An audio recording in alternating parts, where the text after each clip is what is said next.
I don't know where to start.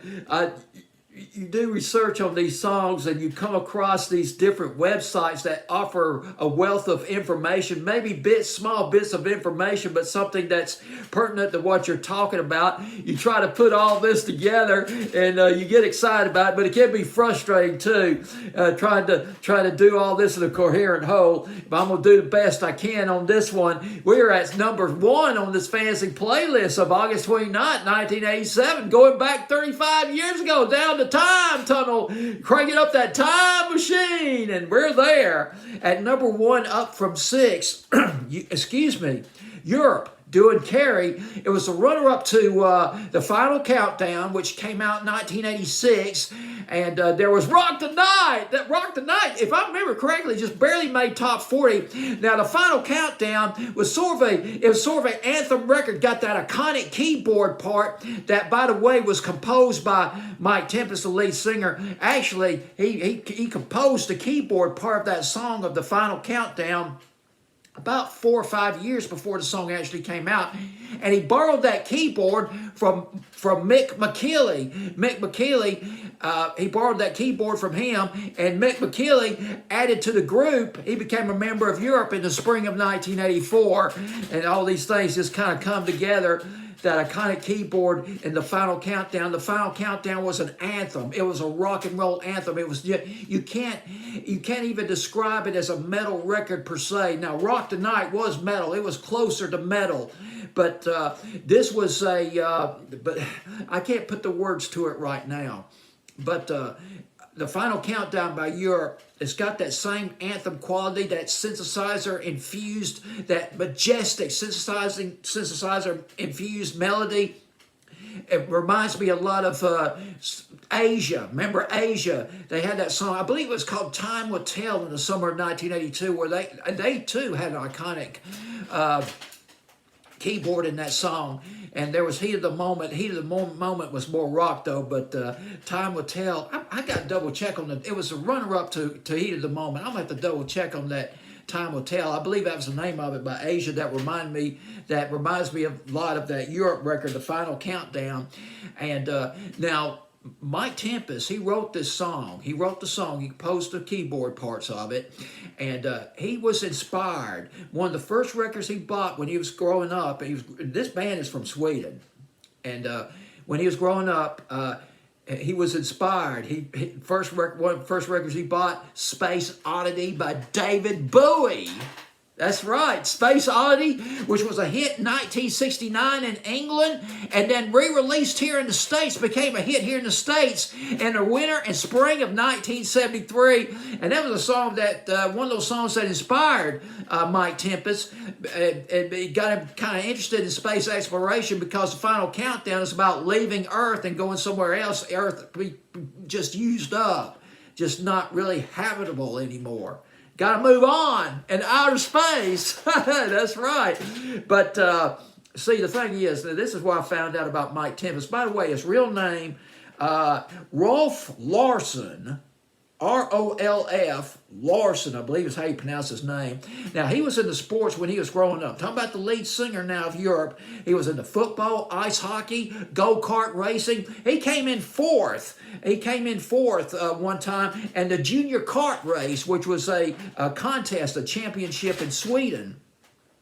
But when he was very young, this is really cool. I got to tell you about this, because I could relate to this part right here. Big time. When Rolf Harris, a.k.a. Mike Tempest, I'll just call him Mike Tempest. He changed his name to Mike Tempest. But when he was very young, he'd sit in front of the TV with a tape recorder in his hands, and he would record songs particularly British and American records that he really liked. He'd record those songs on his tape recorder and listen to them over and over and over again. Probably these music shows that they show, I'm sure probably some music shows they show in Sweden, which features American and British acts on there. And he'd listen to those songs over and over again on the tape recorder. Same thing I did when I was a kid. Growing up, I'd listen to the radio, have my tape recorder, radio plays my song. You might have done it too if you grew up in the 60s, 70s, and 80s. Listen to the radio and have the mic to the tape recorder up to the speaker on the radio, and one of your favorite songs comes on. You you record the song, you play it over and over again. Remember those days?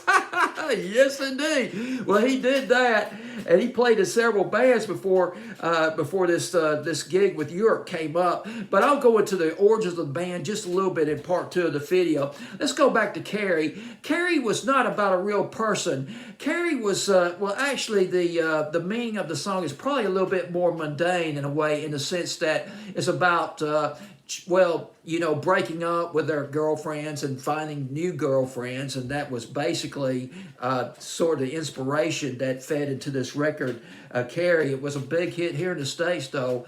As a matter of fact, it was their biggest hit here in the United States, went to number 3 on Billboard's Hot 100, made top 30 in England, Carrie by Europe. I tell you what, let me go ahead and roll right into part 2. We're going to do it in just 10 seconds. Welcome to part 2 of the video talking about Europe and the song Carrie at number 1. But I'm going to talk about a little bit of history of the group Europe. Europe started out as a band called Force back in the early 80s.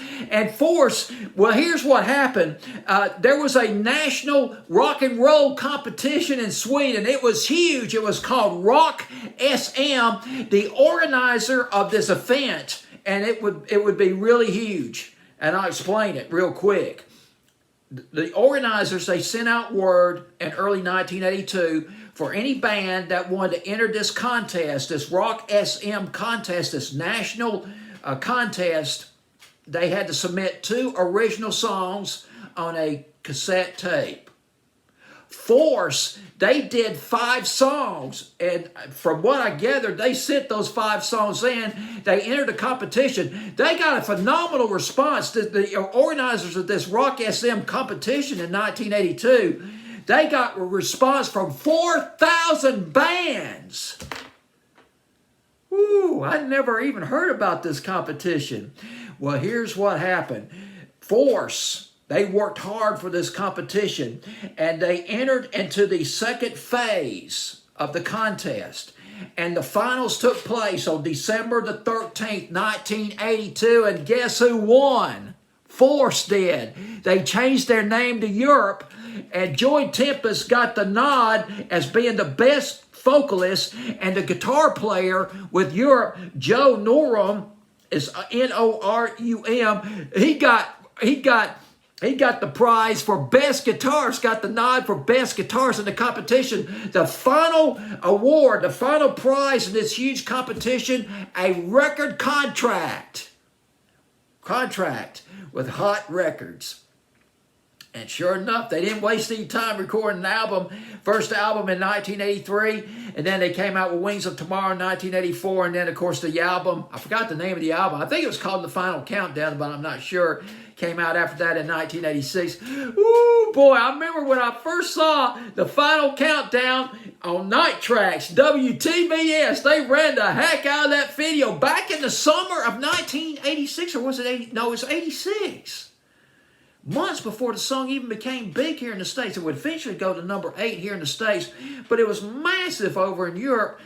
Sold millions of copies, 150 million copies or so, something like that. But here's the irony of the deal. Mentioned in part 1 that Mike Tempest wrote the keyboard part. He conjured up the iconic keyboard part of The Final Countdown, but it was made for the band. It was just made to play in concerts and for the band. It was not supposed to be, it was not intentionally to become a single, much less one of the biggest selling singles in 1986 and 87. And played in all sorts of events and sporting events and movies and all that. It was just made for the band. That's it. That's how it started, The Final Countdown. Rock the Night. And then there was Carrie by Europe. What was then called, I guess what you call now, a power ballad. At number 1, Carrie by Europe. At number 1, at the summit, we've climbed to the top of his fantasy playlist of August 29th, 1987. Thank you for watching.